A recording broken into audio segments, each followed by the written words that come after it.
네, 저희 한 50분 정도 하고 끝낼 건데 어차피 50분이라고 하지만 한 2, 3분씩 얘기하면 거의 끝나시거든요.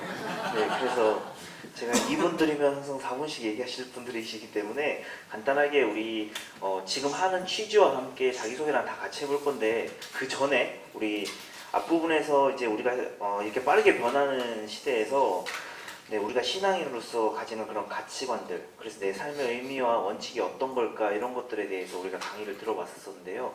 그런 내용들도 좀 이따가 자연스럽게 같이 좀 얘기하는 시간을 가지겠습니다. 근데 저 자기소개하기 전에 우리 지금 상황이 4차 산업혁명이라는 상황이 좀 잘 맞는지 이런 것 좀 확인을 잠깐 좀 해봐야 될 것 같은데, 나는 토스 앱을 알고 있다. 잠깐 소원 좀 해주시겠어요? 죄송합니다, 무시해서 제가 하나씩 여쭤볼게요. 나는 트위치 알고 있다. 네, 역시 이제 몇 명이 안 되기 시작하죠. 네, 나는 틱톡 정도는 알고 있다. 네네. 이 틱톡이요, 대부분 10대만 엄청나게 쓰는 앱이었는데 요즘 40, 50대 분들이 엄청 많이 쓰시게 됐대요. 20, 30대는 생각보다 적고요. 나는 혹시 지그재그 안다? 예, 이제 몇 명 안 되죠. 네. 한 개만 더 볼게요. 나는 배그 안다. 네, 배그 이게 지금 저희 틱톡만 해도 네, 유저 수가 지금 2억이 넘어가고 있고, 그러니까 앱 다운로드 수가 그리고 지그재그 같은 경우에도 1억이 넘어가고 있고 이런데 잘 우리가 모르잖아요. 이게 세대 차이가 아닙니다. 4차 산업혁명을 얼마나 잘 받아들이느냐의 의미이기 때문에 오늘 오시는 분들도 세대의 의미가 아니라 내가 지금 변화의 속도에 얼마나 가고 있는지를 자꾸 얘기하는 그런 시간으로 우리가 받아들여줬으면 좋겠고, 말씀해 주시는 우리 대표님들도 그 의미에서 얘기를 계속 해나갈 거니까 그렇게 같이 함께 어우러지는 시간 됐으면 좋겠습니다. 우리 그래도 마이크를 다들 들고 계시니 우리 정영관 대표님부터 해서 차례대로 자기소개부터 하고 제가 질문을 좀 받도록 하겠습니다. 네. 안녕하세요. 저는 정용관이라고 합니다. 저는 가산 디지털 단지에서 아이뱅크라는 디지털 컨설팅 회사를 운영하고 있고요. 지난 한 5, 6개월 전에 이번 행사를 주관하고 있는 FMNC라고 있거든요. FMNC를 해서 SBS라고 스마트 비전 스쿨을 10주간 공부를 했습니다. 그래서 거길 졸업을 하고 이 행사에 참여하게 됐습니다. 안녕하세요. 저는 최종원입니다. 위담 한방병원이라는 의료재단의 현재 대표로 있고요.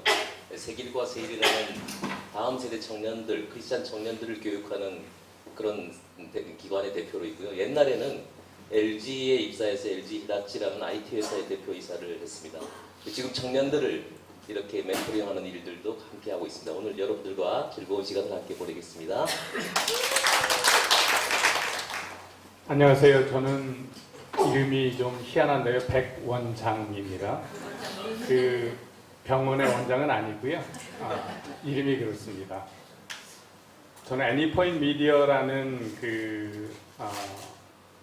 새로운 형태의 TV 광고 플랫폼을 운영하는 회사를 하고 있고요. 그래서 이제 저희가 어떤 일을 하고 있냐면, 여러분 TV 채널에서 같은 채널 같은 시간에 나오는 광고라도 다 타겟팅이 돼서 여러분이 보는 광고랑 옆집에서 보는 광고랑 다를 수 있게 해주는 그런 기술이고요.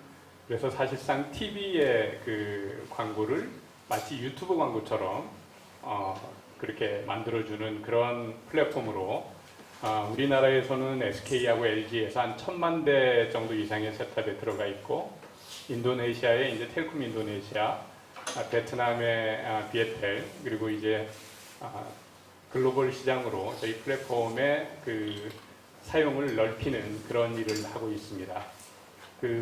무엇보다도 이제 저희가 4차 산업 이런 얘기하는 거하고는 조금 맞는 것이, 여러분이 채널을 바꿀 때마다 그 모든 데이터를 저희가 모으거든요. 그래서 그 빅데이터를 분석을 해서 그 결과를 가지고 이제 광고를 타겟팅하는 그런 솔루션을 가지고 있습니다. 예, 뭐 좋은 말씀 여러 또 우리 선배님들 통해서 들을 수 있을 것 같아서 행복합니다. 감사합니다. 네, 반갑습니다. 저는 현재 돌비 코리아 지사장으로 있는 이상호입니다. 돌비는 여러분들 아시는 것처럼 이제 소리나 눈으로 보는, 그래서 지금 이제 TV나 뭐 스마트폰이나 디바이스에서 소리가 나는 쪽에는 다 돌비가 있고요. 아마 뭐 요즘에 영화관에 가면은 이제 돌비 애트모스 해가지고 그 입체 음향을 듣게 되는데, 돌비가 이제 디지털 기술이죠. 사람이 눈으로 보고 귀로 듣는 거는 전부 아날로그인데 그걸 이제 디지털로 처리하는 기술이고, 그 전에는 이제 한국 IBM에서 굉장히 오래 일을 해서 디지털 관련된 IT 쪽에서 쭉 일을 해서 그런 이제 경험과 제가 느낀 것을 오늘 또 같이 나누도록 하겠습니다. 반갑습니다. 네. 저도 간단히 소개를 드리면 저는 청소년 진로 교육 회사로 시작을 했었어요. 근데 이게 진로라는 걸 아까 정유학 강사님도 이렇게 얘기를 하셨지만 디파인을 계속 해나가다 보니까 이제는 청소년 진로 교육이 청년들의 진로 교육으로 바뀌다 보니 취업 교육, 창업 교육, 코딩 교육, 블록체인, 인공지능 이런 여러 가지 교육들을 같이 이제 하면서 네, 저희도 회사를 네, 서로 계속 정의를 해나가고 있는 상황입니다. 저는 오픈롤 대표 권인택입니다. 지금 보시면 아시겠지만 저희 매우 상황이 지금 당황스럽습니다. 왜냐하면 처음에 우리가 이렇게 모였을 때는 청년들이 엄청 많이 올 줄 알고요. 질문들이 제보고 젊은 대표가 사회를 보니까 좀 돌직구 같은 질문들을 많이 해보자. 그래서 저는 네. 일단 네. 그래서 또 중학생들이더라고요. 저는 원래는 기독교인들은 클럽 가도 되냐, 네, 비기독교인이랑 결혼해도 되냐, 뭐 이런 좀 되게 막 돌직구 같은 얘기를 해보겠다라고 했는데 다 잘렸습니다. 다 하지 않은 걸로. 네, 좀 더 그렇지만 이 4차 산업혁명에 맞게 우리 인재상부터 시작해서 현재를 좀 잡아가는 단계로 해서 지금 오디언스들을 보고 네, 약간 네, 질문질이 좀 바뀌어지는 상황을 좀 이해해 주시면 좋을 것 같습니다. 네, 그러면 하나씩 좀 여쭤보려고 하는데요. 먼저 최정원 대표님한테 좀 개론을 좀 여쭤보려고 하고 있습니다. 저희가 방금도 정영학 강사님 통해서 4차 산업혁명에 대해서 스스로 이제 가치관과 소명에 대한 얘기를 쭉 한번 얘기를 듣게 됐는데, 크리스천 이제 IT CEO가 생각하시는 4차 산업혁명 시대에 바람직한 인재상, 네, 엄청 큰 주제겠지만 엄청 이 주제를 잘 좁혀주시거든요. 그래서 네, 답변부터 시작해서 한번 네, 다음 논의를 한번 청하도록 해보겠습니다. 예, 오늘 토크는 각본이 없이 하는 겁니다. 그래서 즉흥적으로 하는 거기 때문에 좀 실수가 있어도 양해 바라고요. 예, 여기 있는 분들은 다 세대가 다른 것 같지만 어떻게 넓게 보면 한 세대입니다. 그래서 우리가 중앙고등학생들이 어떻게 살아야 하는 문제나 여기 계신 40, 50대가 앞으로 어떻게 살아가는 문제가 똑같다고 저는 보거든요. 우리는 지금 세 가지 과제를 가지고 있습니다. 하나는 미래가 엄청난 속도, 엄청난 범위로 변화하는데 이 미래에 내가 어떻게 대응할 거냐, 이런 문제가 한 가지가 있습니다. 또 하나는 현재입니다. 현재. 근데 현재가 우리나라가 엄청난 문제가 있습니다. 사회 구조가 갈등의 구조, 보수와 진보의 갈등, 연령별 갈등, 지역별 갈등, 남녀의 갈등, 이런 갈등의 세계 속이고, 그 다음에 불신의 사회 속에 우리가 지금 살고 있습니다. 여기 있는 사람들은 여기 있는 교회나 이런 밖을 나가면 사실 이 갈등의 구조 속에 사람이 들어가게 되어 있습니다. 이 현재의 문제입니다. 그런데 우리가 더 큰 문제는 이제 우리가 100세 시대를 살아간다는 겁니다. 근데 100세 시대를 살아간다는 것은 우리가 부모님들이 살아갔던 세대하고는 다른 패러다임의 삶을 살아가야 하는데, 어떤 하나의 직업을 가지고 오랫동안 일할 수 있는 시대도 아니고 50세, 60세까지 일해서는 굶어 죽는 시대입니다. 그리고 80세, 90세까지 일해야 하는 이런 이제 시대를 살아갈 때 우리가 어떤 인재가 돼야 하느냐, 이런 생각을 해보면 미래에 대한 통찰력을 가지면서도 현재에 있는 사회의 갈등 구조를 내가 해결할 수 있고, 그 다음 100세 시대에 여러 가지 직업을 소화할 수 있는 능력을 가진 사람, 이런 사람이 인재다, 이렇게 해석을 하고 보면요. 근데 그런 사람이 있냐 하면 저는 이런 사람을 미디에이터라고 정의합니다. 우리 예수님이 이 땅에 중보자, 중재자로 오셨습니다.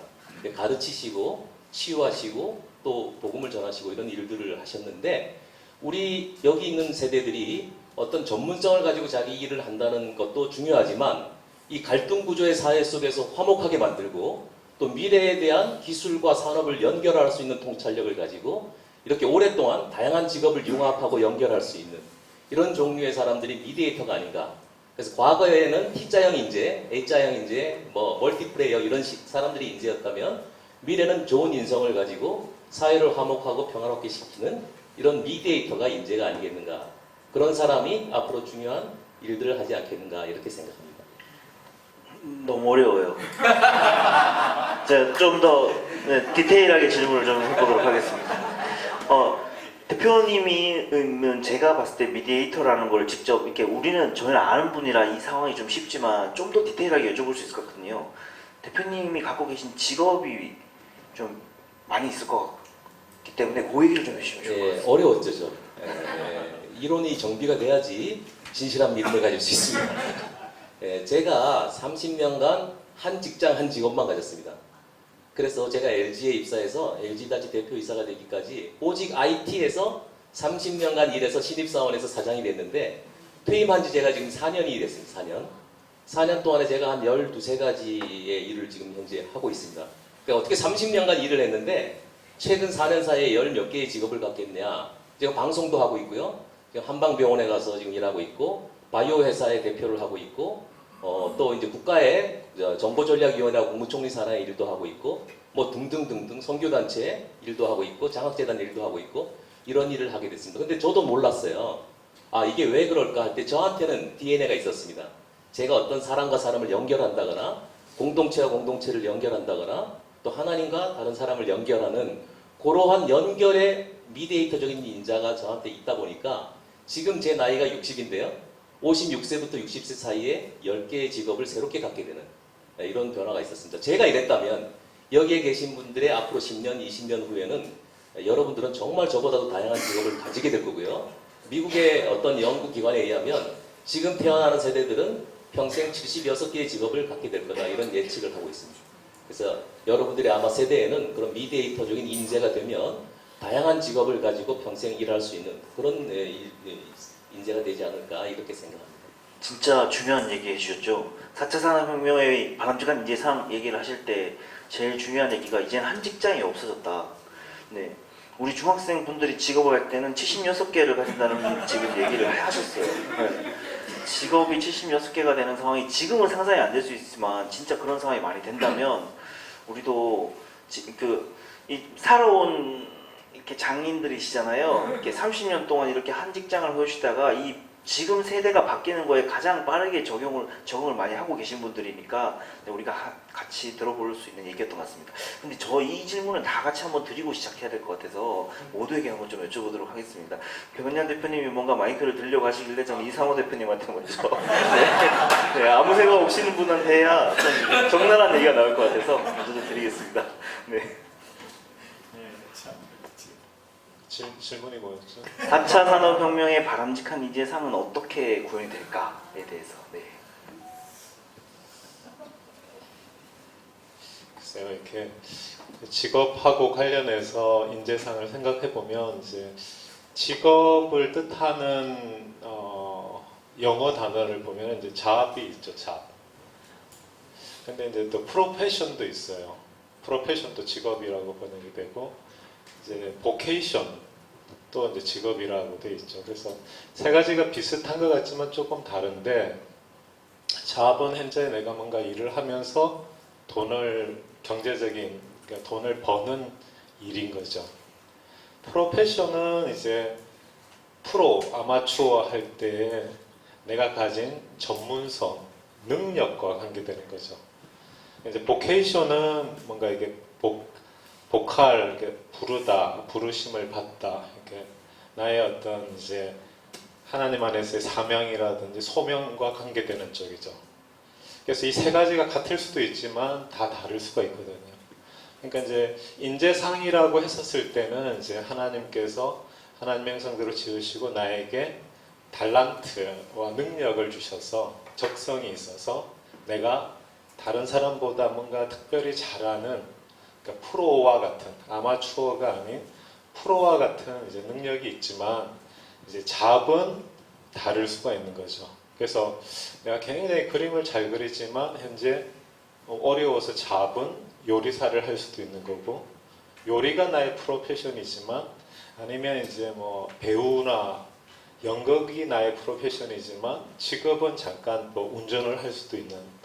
그래서 이제 앞으로의 시대에서 직업이 바뀐다라는 것은 이 잡이 있던 직업이 없어지기도 하고 새로운 직업이 생기기도 하고 잡이 많이 바뀐다라는 것이 이제 하나님 안에서 여러분이 받은 달란트를 가지고 내가 이제 전문성을 발휘하는 그 영역은 바뀌진 않겠죠. 그리고 하나님 안에서의 어떤 부르심과 소명은 바뀌진 않겠죠. 그래서 미래에 적합하다라고 하면 이제 첫 번째는 이제 변화에 이제 대응할 수 있어야 되겠죠.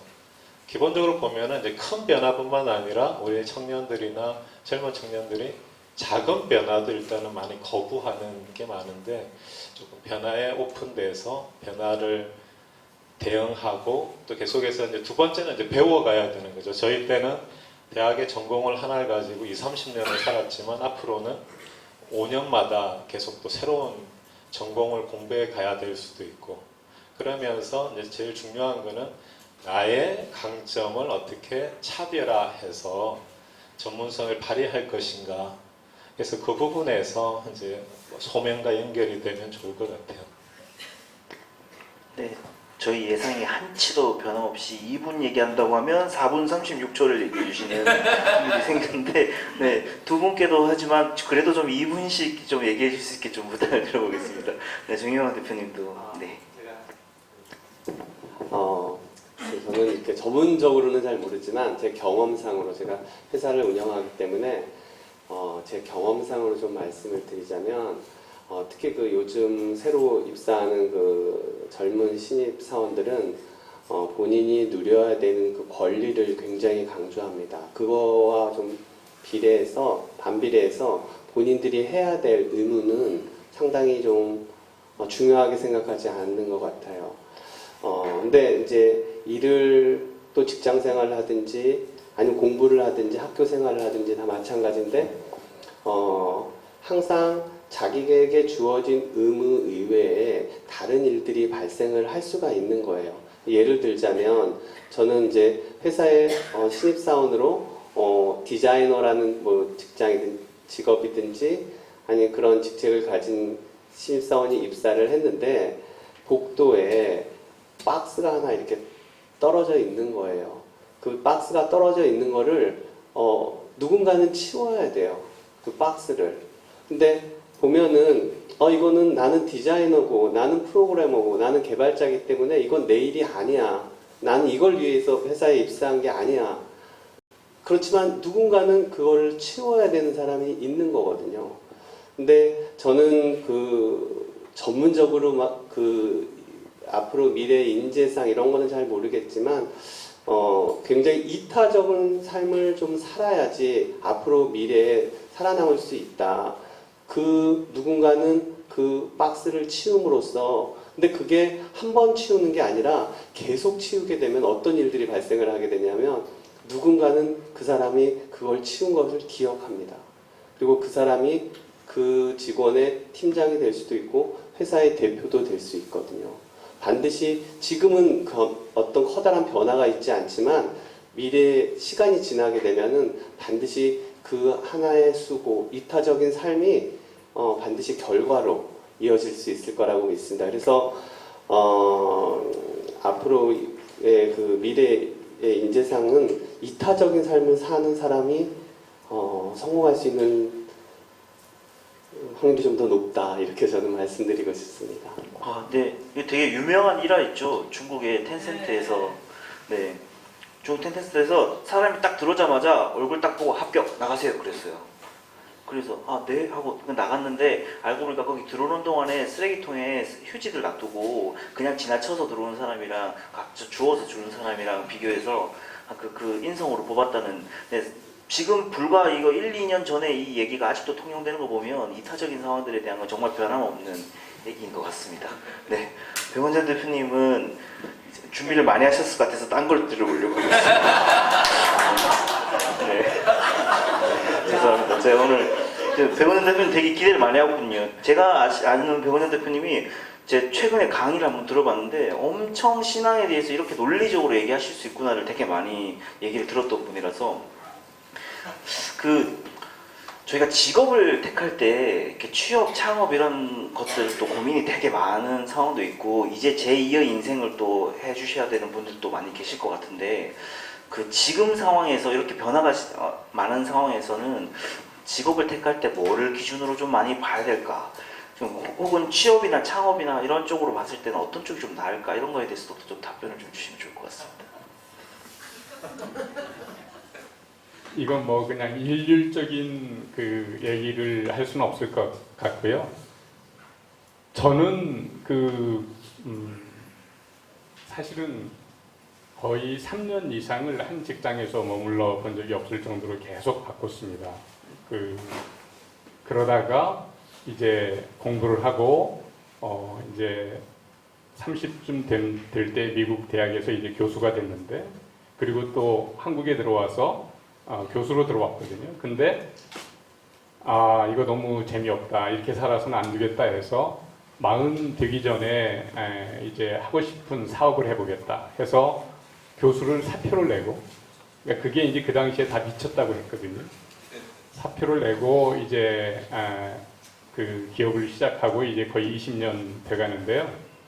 그러니까 저는 이제 뭔가 큰 도전을 한번 해본 경험이 있는데 이게 모두 다 통용되는지는 모르겠어요. 근데 제가 정말 하고 싶은 거는 여러분께 말씀드리고 싶은 거는 뭐 성경에도 있지만 어쨌든 가장 큰 지혜는 하나님을 아는 지혜가 가장 큰 지혜인 것 같습니다.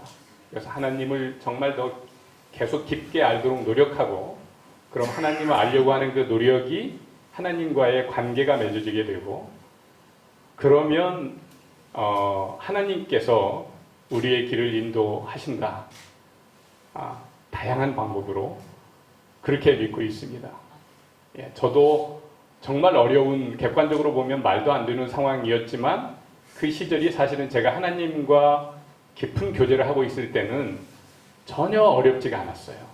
왜냐하면 제가 발견한 진리가 있기 때문에 사실 그때는 그냥 빨리 세상 하직하고 하나님 곁으로 가는 것이 가장 행복하겠다 하는 생각을 많이 했었고 전혀 객관적으로 어려운 상황이 저에게 힘들지가 않았기 때문에 그거를 결국은 견디게 해주셨고 지금 이제 그때보다 나은 상황으로 객관적으로도 또 이제 변했고요.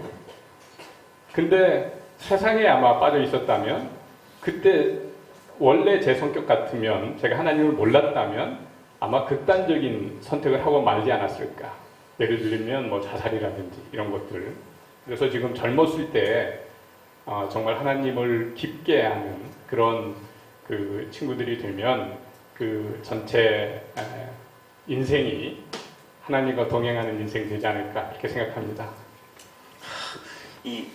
이분을 알고 이 얘기를 들으면 어떻게 저렇게 확신을 가질까에 대해서 되게 많이 깊게 올 수 있는데 약간 잘 모르는 분이 들었을 때는 좀 모호할 수도 있잖아요. 근데 확실히 시간이 다가 아닌 것 같아요. 정말 자기한테 강렬하게 하는 그 경험이 사람을 더 단 한 번의 그 경험이 사람을 더 성숙하게 하는 것처럼 저도 부럽거든요. 이렇게 대표님들 보면 되게 신앙에 대한 확신도 되게 많이 갖고 계시고 그게 말에서 항상 드러나는 걸 보고 저도 되게 많이 항상 배웠던 것 같습니다.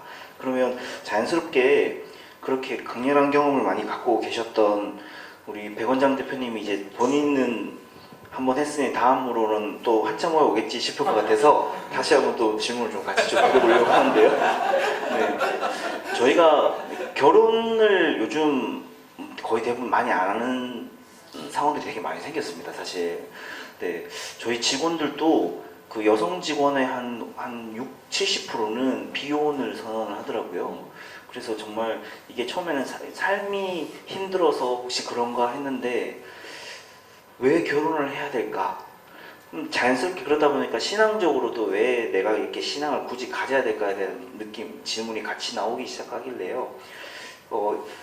이 세대에 살고 있는 결혼을 안 했던 분들에게도 혹시 결혼이 왜 필요한지 아니면 사실 해보니까 필요 없더라 뭐 이렇게 얘기도 하실 수 있을 것 같아서 그런 얘기도 좀 같이 해주시면 좋을 것 같습니다. 네, 근데 그건 뭐 성경에도 분명하게 혼자 있는 것이 이렇게 보기 좋지 않아서 짝을 만들어 주셨잖아요.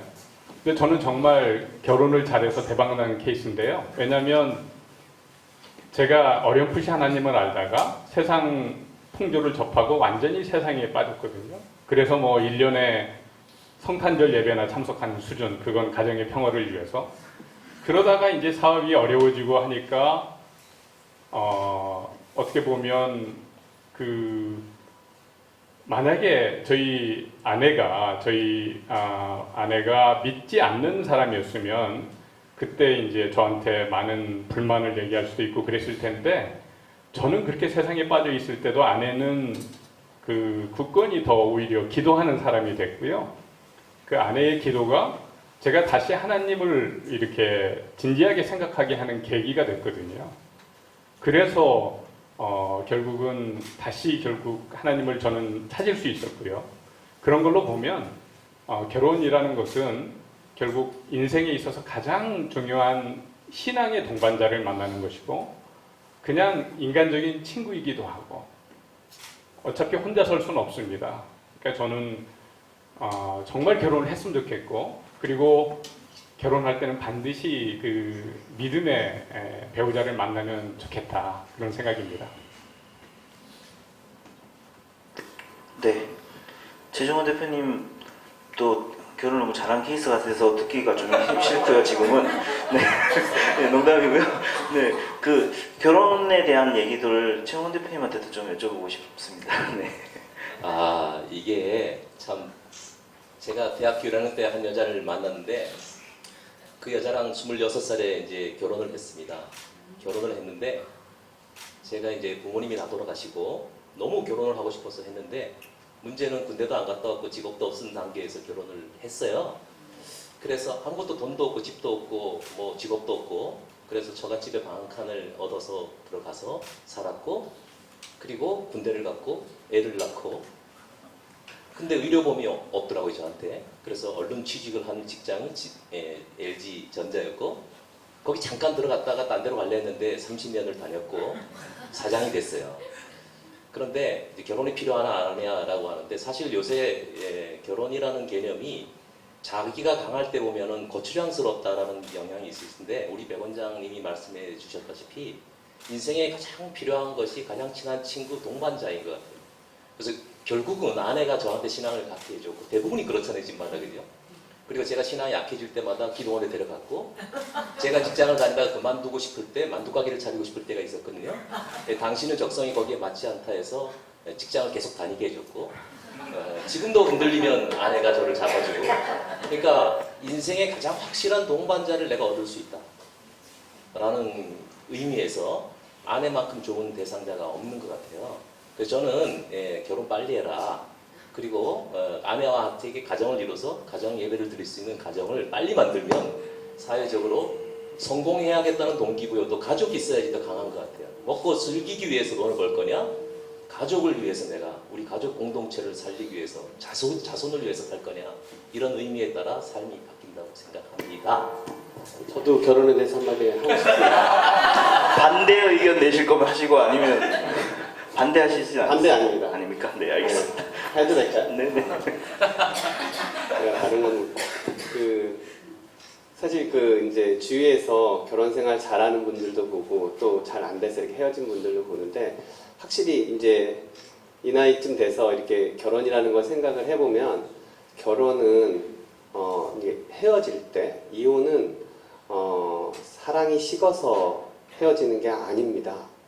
사랑이 식어서 헤어지는 게 아니라 의리가 없어서 헤어지는 거예요. 네. 그 말들이 있는데,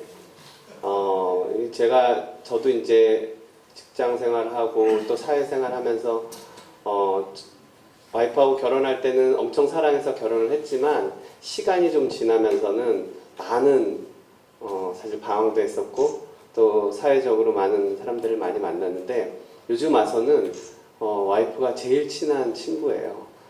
그러니까 지치고 힘들고 집에 들어가서 와이프하고 수다 떤 그 30분에 모든 게 다 힐링이 되거든요. 근데 확실히 이제 요즘 와서 제가 생각하는 거는 그러니까 사랑해서가 아니라 의리를 지키기 위해서 와이프한테 최선을 다해야 된다. 그게 가정을 지키는 일이다. 이렇게 말씀드리고 싶습니다. 이런 분위기 좋지 않습니다. 네, 너무 행복하신 분들의 얘기를 들어서 혹시 이맘때쯤에 제가 하는 질문들 말고 혹시 좀 질문해보고 싶은 게 있으면 이렇게 손 들어서 이렇게 질문도 받을 거거든요. 네, 네. 그래서 좀 이따가 한 번 더 여쭤볼게요. 네. 질문 있으신 분 없으시죠? 지금은? 아, 있어요? 네네네. 네, 손 드셨으니까 질문 해주세요.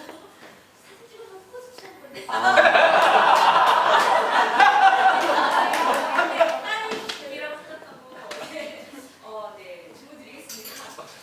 지금 기업을 다 이끌고 계신데 비전이 있으실 것 같아요. 어떤 목적으로 나는 이런 아이템, 이런 걸 가지고 하나님 앞에 하고 싶다. 그러니까 그냥 수익만 내기 위한 사업은 아니실 거라고 생각하고요.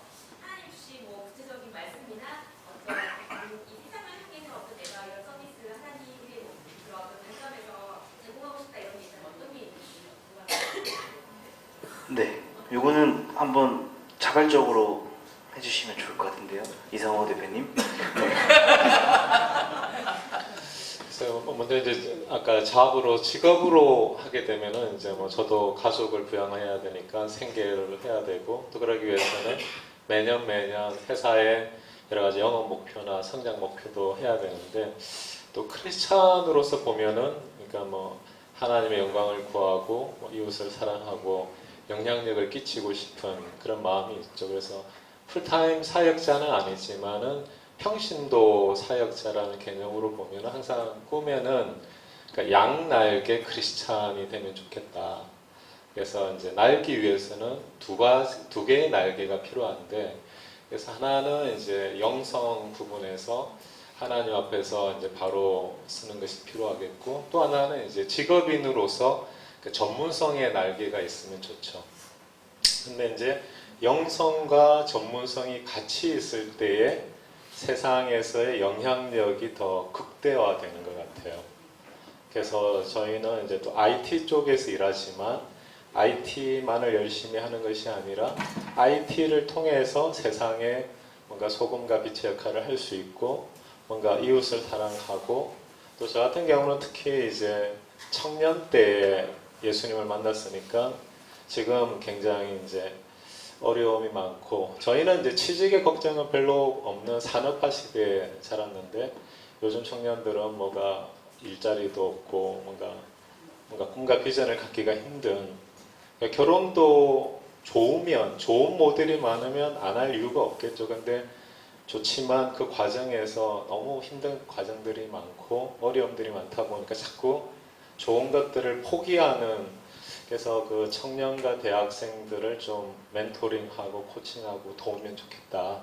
그래서 결론적으로는 이제 직업을 통해서 하나님께 영광 돌리고 영향력을 극대화해서 전도와 선교에 연결이 되어 쓰임을 받으면 좋겠다. 그렇게 생각하고 있습니다. 대표님이 가지고 계신 소명이 있으시면 좀 알려주시면 좋을 것 같아요.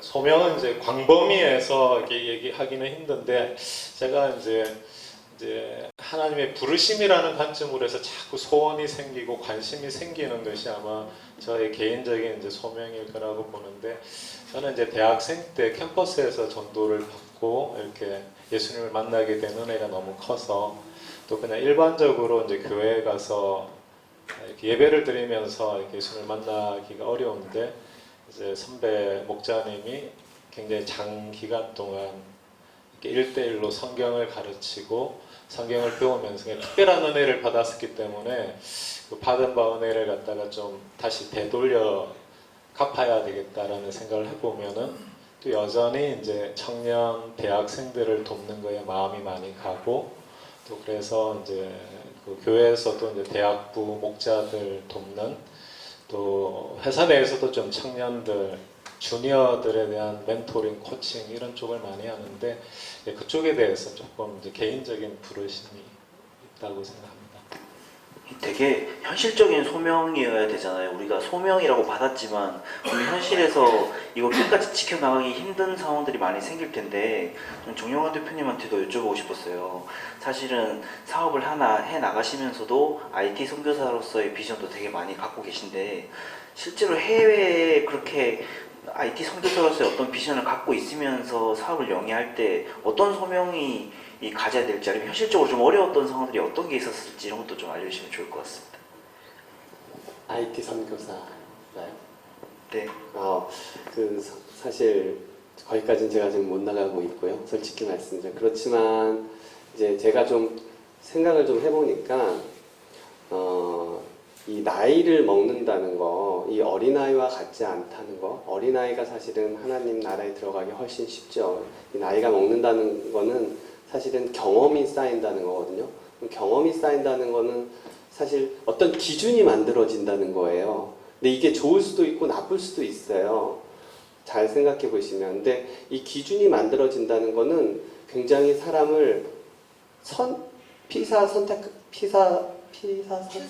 선택하게 하는 경향이 있는 것 같아요. 그러니까 내가 원하는 거를 하고 또 내가 원하지 않는 거는 하지 않고.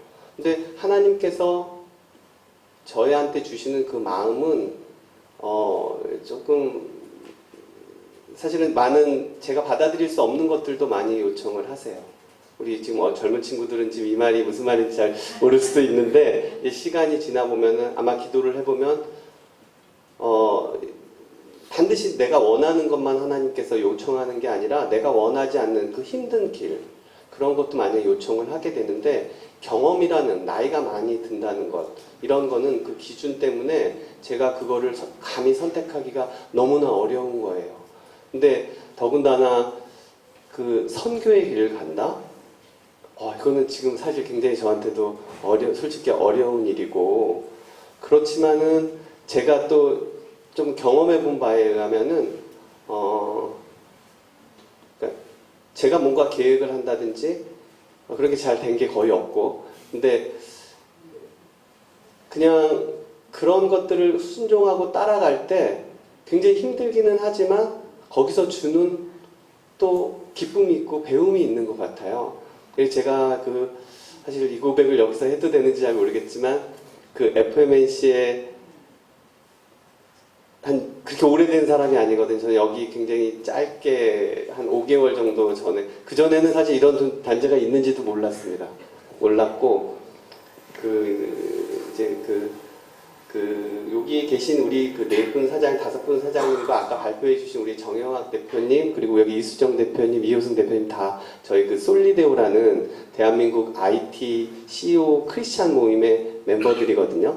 근데 거기에 그냥 하나의 회원으로 이렇게 있다가 우연치 않게 올 초에 제가 총무라는 그 직함을 제가 너무 길게 하는 거 총무라는 그 직함을 받게 됐고 그 총무의 역할 중에 하나가 그 FMNC의 그 카운터파트의 역할을 하는 거예요. 근데 그것도 원래 제 임무는 아니었고 저희 그 부회장님의 역할이었는데 갑자기 타이틀이 바뀌어가지고 총무인 제가 그 FMNC를 만날 수 있는 또 거기와 교제할 수 있는 그런 역할이 주어졌습니다.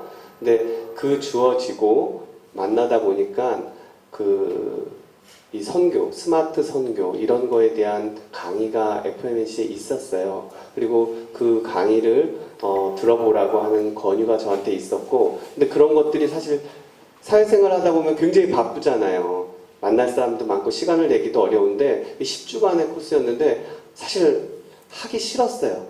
하기 싫었고 이게 과연 나한테 무슨 의미가 있는지도 사실은 잘 몰랐고 근데 또 한편에 한 마음속에서 저한테 우러나오는 그 말은 너의 기준으로 보지 말고 너가 그동안 그 경험했던 기준으로 보지 말고 한번 너 몸을 거기 한번 맡겨봐 이런 목소리가 저한테 있었어요. 그래서 에이 모르겠다 그냥 한번 들어보자 하고 그냥 들었다가 사실은 지금 제가 여기 이렇게 앞에 나와서 여러분들에게 말씀을 전하는 이런 위치까지 오게 됐거든요.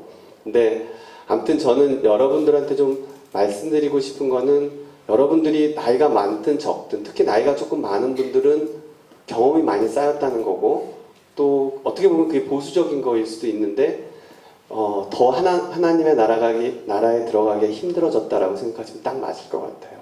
그래서 더 여러분들 노력하셔가지고 그런 부분들을 받아들이는 거에 좀 주저함이 없었으면 좋겠다. 그리고 그 받아들이면 반드시 그 뒤에 들어오는 즐거움, 기쁨이 지금 여러분들이 생각하는 것보다는 훨씬 크다. 이게 제 고백입니다.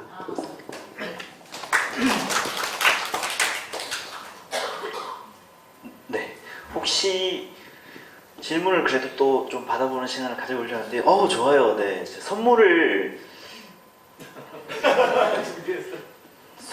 저희 최정원 대표님한테 쫄라서 제가 드리도록 하겠습니다. 네, 질문 한번 해주세요. 네. 혹시 CEO다 보니까 아무래도 연봉이나 그런 게 많잖아요. 그런데 혹시 그 들어오는 돈들은 어떻게 관리를 하시는지? 질문이 뭐예요? 아, 말씀해 주세요. 네, CEO 분이시라서 연봉이 많을 것 같은데 그 돈을 어떻게 관리하냐고 물었는데 그 앞에 연봉이 얼마냐가 괄호로 있었고 뭔가 있었던 느낌이 나긴 하네요. 보니까 어쨌든 저는 청소년이든 청년이든 앞으로에 대한 이렇게 돈을 쓰임에 대한 것도 되게 저희는 기독교인에서 되게 중요한 그 의미라고 생각을 하거든요. 네, 이거는 돈이 제일 많아 보이시는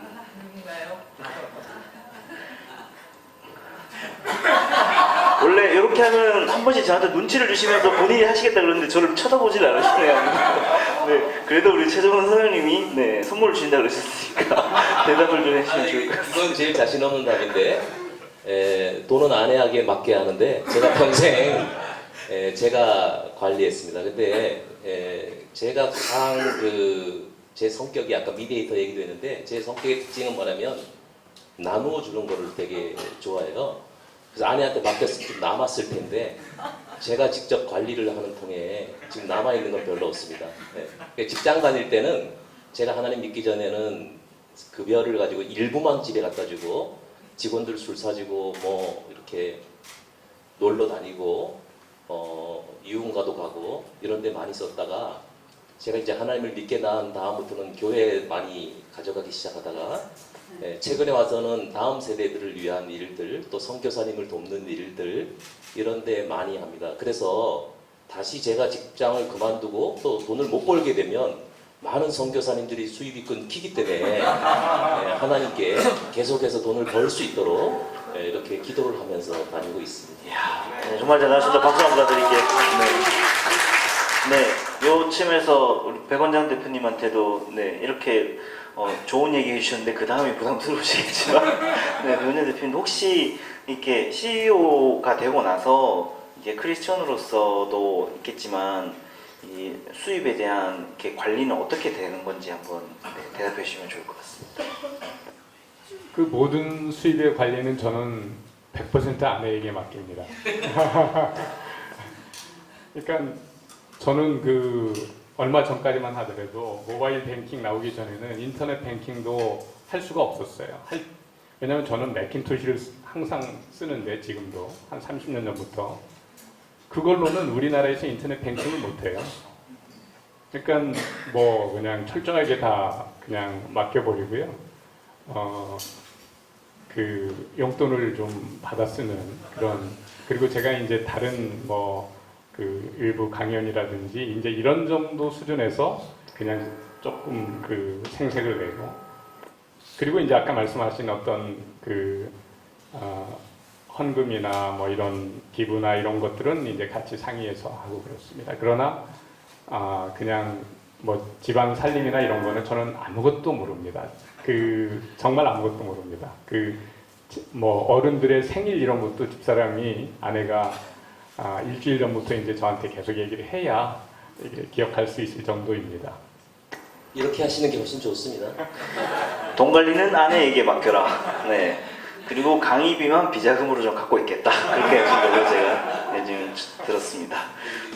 네. 네, 질문 또 있으면. 아니, 저는 질문이기보다는 지금 너무 좋은 말씀 듣고 있어서 감사한데 사회자님께 좀 부탁드릴 게 뭐냐면 이 4차 순환적으로 변해야 되는데 지금 답변들은 좀 옛날 아날로그식의 그 개론과 그다음에 경제관 지금 다 이렇게 가고 있어서 좀 아까 처음에 말씀하셨던 대로 조금 다이나믹한 접근들 예를 들어서 플로어를 보시는 여성 대표님들한테 같은 질문을 좀 드려본다든지. 정말 좋은 생각이십니다. 네. 네, 지금 와 했던 이순영 대표님은 네, 여성 CEO로서 아내에게 돈을 맡겨라는 거에 대해서는 어떻게 생각하시는지. 네. 좀 다른 거 4차 산업혁명이나 뭐 선교 이런 거 물어봐 주세요. 뭐 그런 얘기 말고. 예, 뭐 돈은 저희 집은 저희 남편이 저한테 돈이 들어오면 나만 하지 않는다고 몹시 경계하고요. 아무튼 들어오는 족족 써가지고 집안이 조금 그런 걸로 화목하지 못한 점이 있는데 네. 크게 도움 안 되는 그렇습니다. 근데 저는 아까 말씀하신 것처럼 하나님이 뭔가 소명을 주시면 돈도 주시겠죠. 설마 굶어 죽이겠습니까? 그런 유통하는 자로서 돈에 대한 관념은 조금 약간 흐린 편이에요. 그래도 돈 개념이 좀 없는 편이에요. 저는 의외로. 네. 잠깐만 지금 좀 그 말씀에 4차 산업혁명과 이제 돈 얘기를 했는데 제가 30년간 이제 직장 다니고 사장을 하고 마쳤잖아요. 저는 다시 돈을 그렇게 벌어야겠다는 생각이 없었어요. 그런데 사실은 세상에 제일 재수없는 사람이 2단의 부르심을 받은 사람이고 그 다음에 헤드헌팅 회사의 부르심을 받은 사람은 돈을 벌 수 있고 하나님의 부르심을 받은 사람은 기적이 일어날 수 있다 그러잖아요. 저는 IT 회사를 마쳤는데 하나님이 의료재단에 저를 보내셨어요. 근데 선교에 갈 때 가장 필요한 게 IT와 의료잖아요. 그죠? 그리고 옛날 벌던 그만큼의 돈을 또 벌게 해주셨어요. 근데 제가 회사 그만두고 고민했던 게 뭐였냐면 여태까지 후원을 하고 기부를 하고 이런 걸 끊을까? 아니면 이거를 어느 정도 유지할까? 이런 고민을 하던 가운데 끊으려고 마음을 먹었더니 다음 직업을 주시더라고요.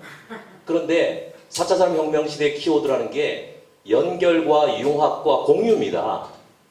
그래서 제가 아까 미디에이터라고 얘기했던 게 우리가 많은 사람들하고 네트워크가 연결돼 있고 그 사람들하고 같이 하는 일들, 융합해서 하는 일들이 많고 내가 가진 재산을 가지고 또 능력을 가지고 다른 사람하고 공유하는 일이 많으면 좋은 직업이 계속 연결된다는 걸 얻었어요. 그래서 사실 4차 산업혁명 시대에 가장 경쟁력은 인성이고 좋은 사람들하고의 네트워크이고 그런 일들을 하게 되는 사람들은 진짜 80세, 90세까지 일을 할 수 있고 돈을 벌 수 있고 또 좋은 일도 할 수 있고 이렇다고 저는 생각합니다.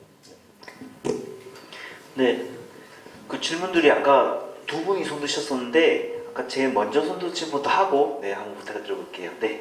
네, 좋은 말씀들 잘 들었습니다. 저는 지금 한국대학교에 재학 중이고요.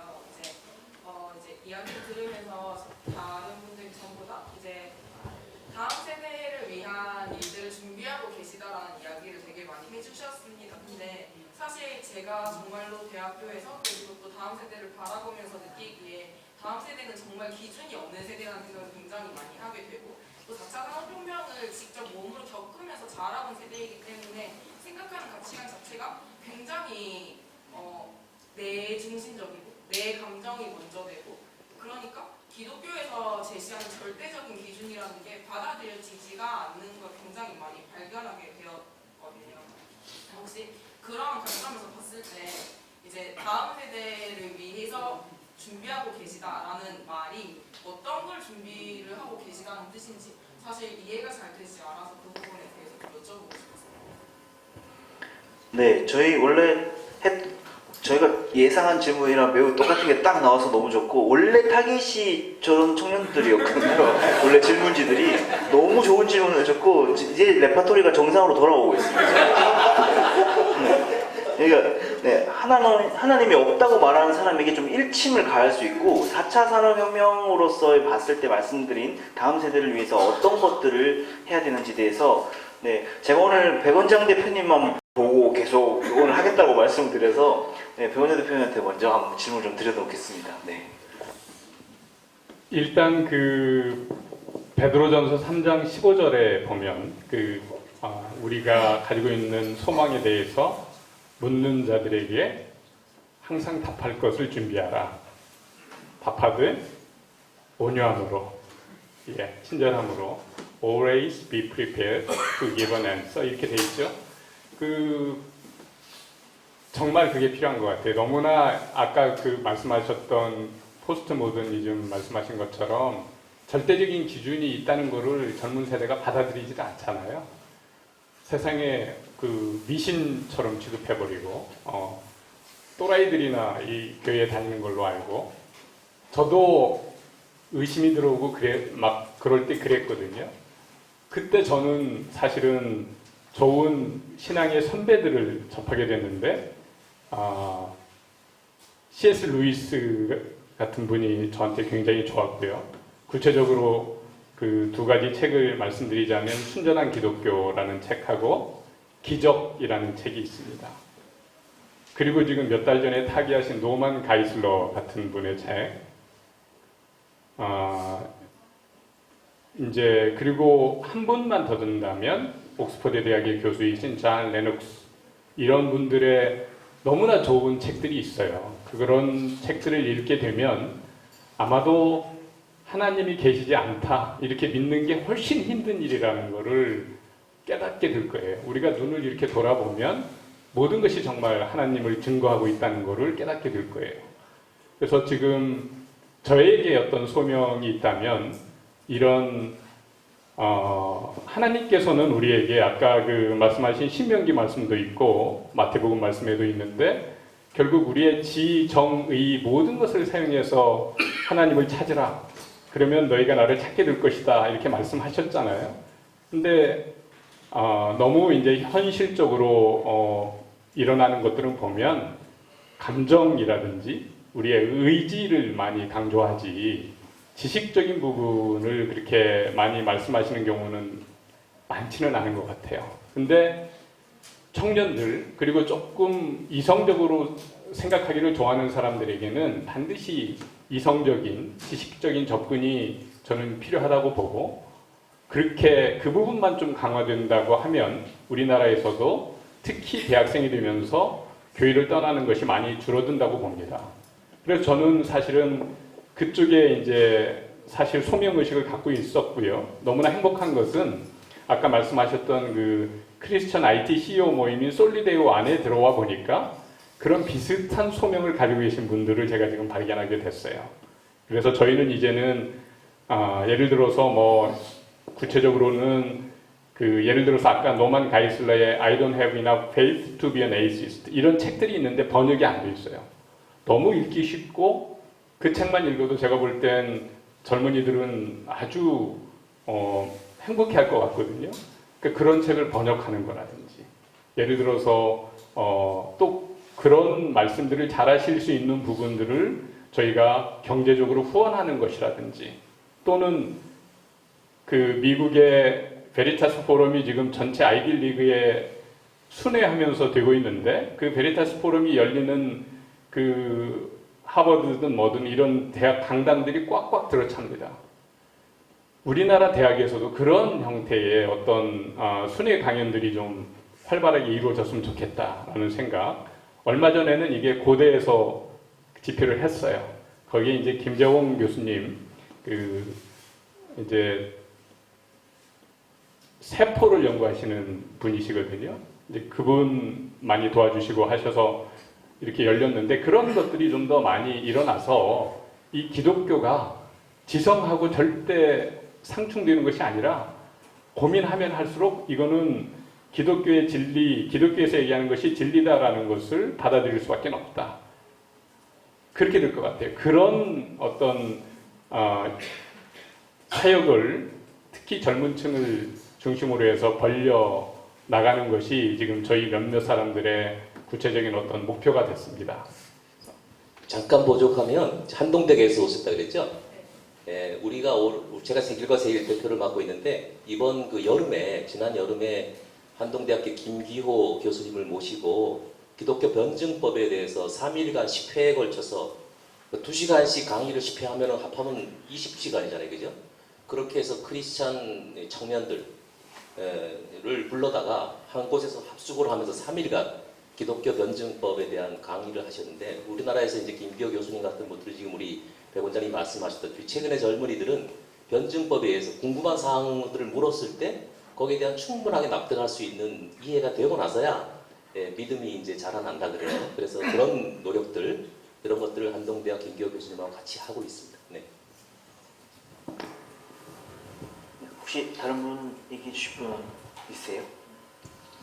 하여튼 그 대학생들 청년 이제 고민이 가장 많을 텐데 과거하고 좀 다른 것 같아요. 과거는 이제 뭐 일단 대학 고등학생들은 대학을 가면 그 다음부터 가야 되는 진로가 거의 결정이 돼서 40, 50대까지 흘러왔는데 지금은 이제 4차 산업혁명 시대고 굉장히 다양하고 불확실하고 어디로 가야 될지 모르겠고 선택의 옵션이 되게 많은 거죠.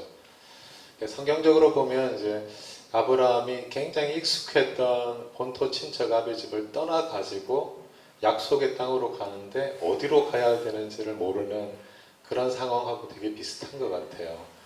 그래서 청년의 때에는 이제 아까 얘기했듯이 믿음만 있는 것도 있지만 전문성에서 실력을 쌓아야 되니까 열심히 공부를 해야 되는데 아까 강사님이 얘기한 것처럼 성경적 가치관에 바탕을 두면 좋을 것 같아요. 그래서 성경도 많이 보고 나를 발견하는 시기가 돼야 되는데 그래서 과정은 어렵죠. 그래서 어려운데 하나님께서 그 아브라함에게 목표를 보여주셨어요. 그러니까 결국에는 내가 어디서 와서 어디로 가는지에 대한 방향성이라든지 그러니까 별이 필요한데 지금 이제 우리 청년들이 이제 이런 변화의 시기에 이제 별이 사라진 것 같아요. 그래서 제가 이제 그 청년 멘토링 할 때 많이 쓰는 것 중에 하나가 별이 사라졌다라는 게 영어로 이제 디제스터예요. 디스가 이제 없어진 거고 에스터가 별인데 옛날에는 밤에는 별을 보고 아 저쪽이 북쪽이구나 하면서 나아갔다라는 거죠. 근데 지금 갑자기 이제 별이 사라진 상황이 재난, 디제스트가 재난, 재앙이잖아요. 그래서 지금 삶도 어렵지만 어떤 삶의 목표나 방향성이 없는 것이 더 어려운데 그렇게 되면 이제 어떻게 되느냐 하니까 방향이 없이 그 트렌드에 따라 가지고 이걸 할까 저걸 할까 움직이는 삶은 방랑자의 삶이고 지금 뭐 세상은 어렵지만 내가 무엇을 위해서 하나님이 나의 어떤 부르심을 가지고 내가 어디서 와서 어디로 가는지를 아는 삶은 이제 순례자의 삶이거든요. 그래서 과정은 좁은 길일 수도 있고 힘들 수도 있지만 삶의 결과는 굉장히 다를 수가 있죠. 그래서 이제 그 너머에 보면은 이제 하나님을 만나고 하나님께 대한 믿음의 기초를 쌓는 것이 먼저 청년의 시기에는 필요할 것 같아요. 그러니까 청년의 때에 하나님을 만나고 자기의 소명을 발견하고 인생을 살아갈 수 있다라고 하면은 뭐 과정은 뭐 좁은 길일 수 있을지 몰라도 결과는 굉장히 다를 수 있다라고 이렇게 생각이 듭니다. 네, 다들 믿음과 철학의 이런 싸움들이 항상 있을 수 있는데 혹시 이런 질문에 대해서 여기 내부에서도 혹시 좀 얘기해 주실 분 있으면 네.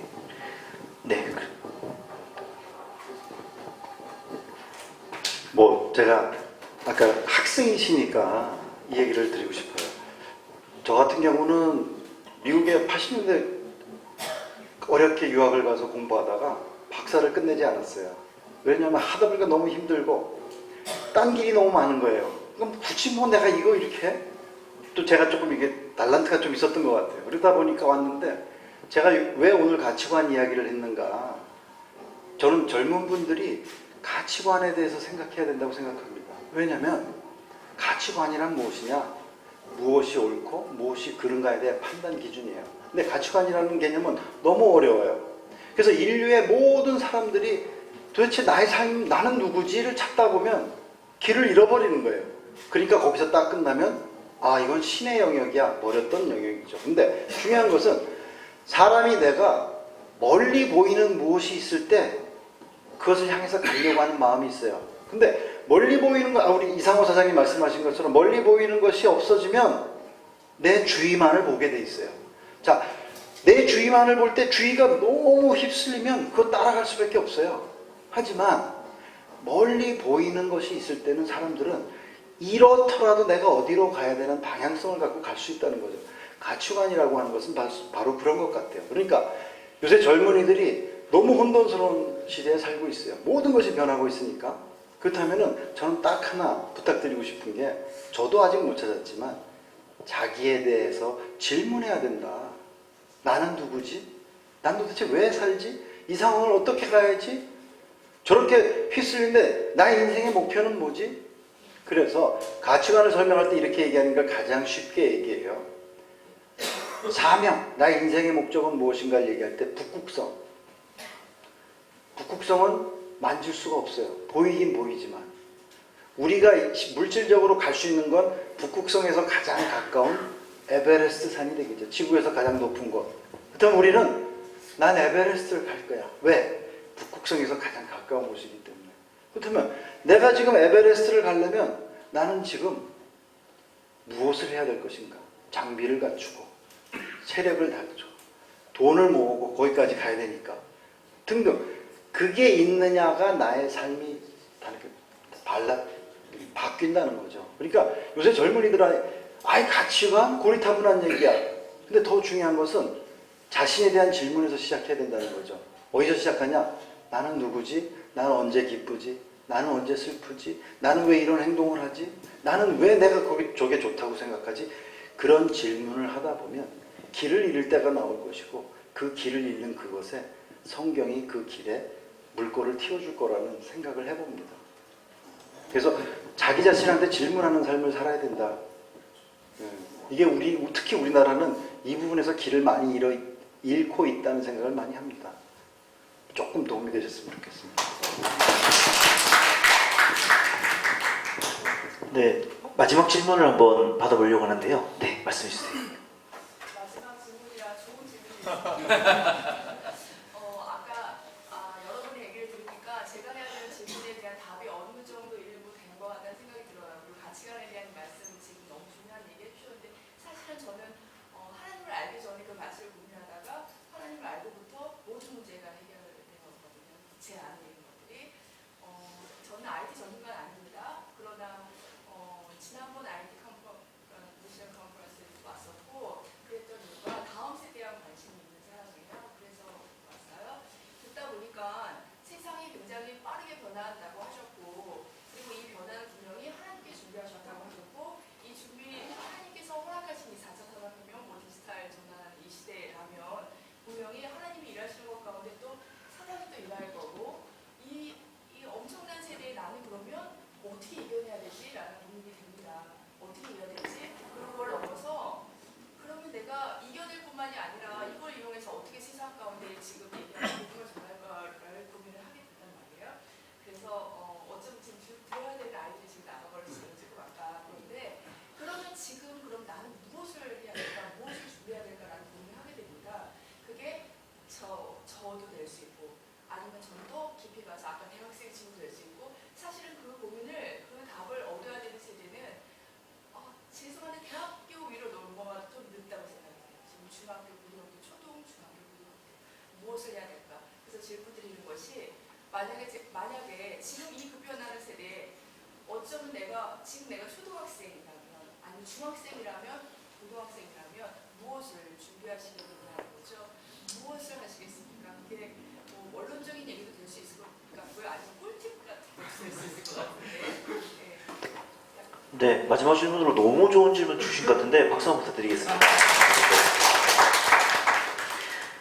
내가 옛날 말고 지금 내가 초중고생으로 돌아간다. 4차 산업혁명의 상황들을 내가 지금 그 시절에 겪고 있다라고 했을 때 나는 뭐를 준비해보고 있었을까를 얘기해보는 게 여러분들 이거 그냥 하세요, 뭐 다음 세대도 이렇게 하셔야 돼요 하는 것보다 훨씬 더 좋은 질문이시라고 저도 생각이 듭니다. 한번 이건 다 한 번씩 짧게 좀 말씀해 주시고 마지막 질문이니까 이렇게 좀 답을 드리도록 할게요. 그래서 저는 이제 직장인으로서 그냥 월급 받으면서 일하는 일을 했는데 제가 좀 애가 늦게 태어나서 제 아들이 이제 고등학교 2학년이에요. 그래서 아까 고등학생들이나 대학생들에게 드리는 게 이제 아빠로서의 이제 드리는 얘기 같기는 한데 입장을 바꿔놓고 생각하면 너무 이렇게 힘든 것 같아요. 근데 이제 저는 앞으로 한 5년쯤 후에나 7년쯤 후에 아까 얘기했던 창업이냐 뭐 직업을 얻는 거냐라고 하는데 창업을 해야 되겠다고 지금 생각을 하고 준비를 하려고 그래요. 왜냐하니까 우리 애가 이렇게 별로 공부를 안 해서 나중에 뭐 대학을 가기도 힘들어 보이고 대학을 졸업해도 좋은 직업을 갖기가 쉽지가 않을 것 같아서 우리 애는 그냥 이렇게 그 과정을 다 생략해버리고 저하고 같이 공동 창업을 해야 되겠다.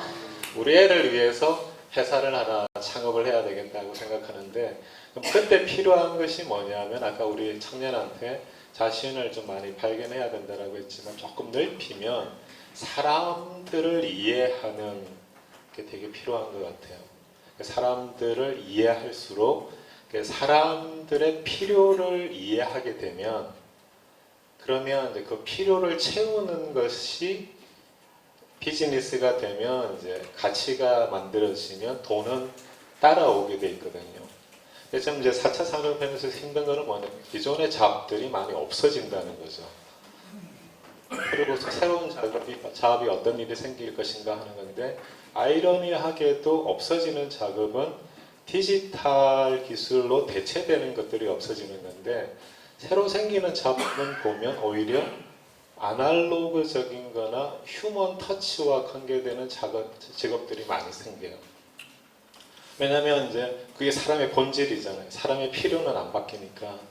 그래서 2040년이 되면 직업의 40%는 간병인과 관계되는 직업일 거라고 그래요. 제 이웃이 삼성 다니다가 얼마 전에 퇴직을 해가지고 여러 가지 자격증을 지금 공부를 해서 많이 땄어요. 뭐 원자력 관리 자격증도 따고, 뭐 스마트 팩토리 컨설팅 자격증도 따고, 커피 바리스타 자격증도 따고, 그러다가 이제 최근에 간병하는 회사를 하나 차렸는데, 그야말로 아날로그적이지만 휴먼 터치적이지만 저는 뭐 굉장히 미래지향적인, 그거는 내가 몸을 움직일 수 있는, 할 수 있는 직업이라고 생각이 들어서, 그래서 아까 답은 사람들의 필요를 이해하고 이웃의 필요에 대해서 이제 많이 배워가면 그 부분에서 경험을 가지고 할 수 있는 일들이 많이 만들어지고, 혹은 가정주부도 자신의 경험을 가지고 일을 할 수 있고 50대가 오히려 더 창업의 필요성이 많을 것 같다 이렇게 생각이 듭니다.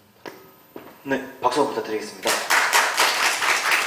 예, 저는 짧게 문제를 이렇게 생각할게요. 중고생을 둔 부모 입장에서 뭘 할 것인가, 아이들보다는요. 저는 아이가 이제 결혼했는데요. 저는 중고생 둔 부모 입장에서는 일단은 우리가 하나님을 많이 알아야 됩니다. 공부해야 됩니다. 그래야 애들이 궁금해하고 물어볼 때 대답할 수 있습니다. 그때 욱박지르면 안 되거든요. 그래서 지적으로 좀 스펙트럼을 넓혀주시고 아이들과 대화할 수 있게 저는 부모들이 준비되면 된다 그렇게 생각합니다. 오늘 오후 주집회 강사 마지막이 전데요. 그때 꼭 부모님 자녀하고 들어오시기 바랍니다.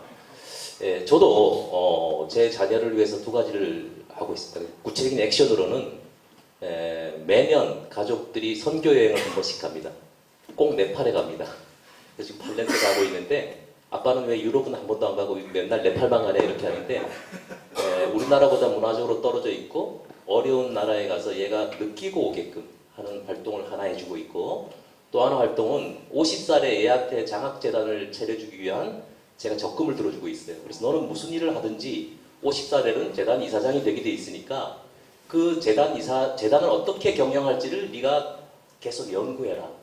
그렇게 해서 현실적으로는 어려운 사람들, 복음을 전하는 일을 가지고 자기가 세상을 알게 하고, 미래는 자기가 다른 사람을 위하는 재단을 경영하는 이사장으로서의 꿈을 가지고 세상을 살아가게 하는 이 두 가지를 제가 지금 해주고 있습니다. 네. 아, 저는 사실 저도 이제 고등학교 1학년 딸아이가 하나 있는데 잘 양육을 못하고 있습니다. 신앙적으로. 그래서 제가 어떻게 말씀드려야 될지는 잘 모르겠지만 그냥 제 지금 현재 상황을 비춰서 말씀드리자면 저는 사실 지금 섬기고 있는 교회에 굉장히 많은 직분을 맡고 있습니다. 청년부 부장집사이기도 하고 뭐 찬양도 하고 뭐 찬양인도도 하고 굉장히 많은 일을 하는데 제가 그냥 지금 만약에 아까 말씀하신 대로 고등학교나 이 청년으로 돌아간다면 그런 직분을 많이 갖고 있는데도 불구하고 저는 사실 성경을 처음부터 창세기부터 요한계시록 끝까지 완독을 해본 적이 없어요. 아마 이게 우리 크리스찬들 중에 상당히 많은 분들이 성경을 완독하지 못했다. 저는 사실 그렇게 생각합니다. 제가 못했으니까요. 근데 제가 만약에 고등학교나 뭐 대학교 청년 뭐 이쯤으로 돌아간다고 하면은 아까 우리 백원장 대표님께서 말씀하셨듯이 하나님을 만나고 싶습니다. 빨리 만나고 싶고 또 성경을 정말 깊이 알고 싶습니다. 이 두 가지가 저의 그 삶을 굉장히 많이 바꿨거든요. 그래서 젊었을 때, 어렸을 때 성경을 알고 또 하나님을 안다고 하게 되면은 굉장히 불필요한 시간들을 줄일 수 있어요. 살면서. 비즈니스 하면서 저는 너무나 많이 방황을 했었고 또 길을 많이 잃었었는데 그 길을, 그 시간들, 그런 것들을 굉장히 줄일 수 있다. 이렇게 저는 말씀드릴 수 있고, 그래서 강추하기로는 드라마 바이블을 꼭 읽어라. 이게 제 마지막 말씀입니다. 네, 네 분의 좋은 말씀 잘 들어봤는데요. 저도 뭐 이걸 하면서 저도 많이 느꼈어요. 이렇게 여러분 왜 메시아랑 성인어의 공통점이랑 차이점 얘기를 하는 저도 글을 봤었는데 메시아랑 성인어의 차별점은 피를 꺼려하지 않았다고 하더라고요. 네, 오히려 공통점으로 보면 갈등을 당당하게 다들 대면했다는 것을 공통점으로 잡더라고요. 4차 산업혁명이 정말 많이 일어남으로 인해서 우리가 지금 뭘 할지 모를 때 우리 주관이나 우리 소명들을 계속 갖고 나가는 것도 되게 당연한 싸움이 돼야 되고, 네, 오히려 나를 잃어버리게 된다는 게 흘러가게 둠으로써 가장 크게 일어나더라고요. 지금 주변에 있는 사람들 흘러가게 두지 말고, 예, 성경의 기준이 인류에서 계속 해왔던 이유가 반드시 있을 거니까 같이 공부하면서 우리도 그 기준과 철학이 스스로에게 꼭 와닿았으면 하는 바람으로 이런 톡 콘서트랑 강의 만든 거니까요. 예, 오늘 정말 들어주셔서 다시 한번 감사드리겠습니다.